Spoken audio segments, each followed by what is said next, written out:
Bismillahirrahmanirrahim. Assalamu alaikum. My name is Hassan, and today we are going to delete or remove post revision in phpMyAdmin database in WordPress. Before starting work, as my request, please subscribe my channel. Thank you. Now back to our work. So we are going to remove unused data from our WordPress database. So we are in phpMyAdmin.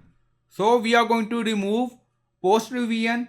WordPress saves every changes as a post revision. So we are going to delete post revision using query. Now you see SQL, so click on it. So we are going to add SQL query, now paste, and then you see delete from WPL3 underscore post.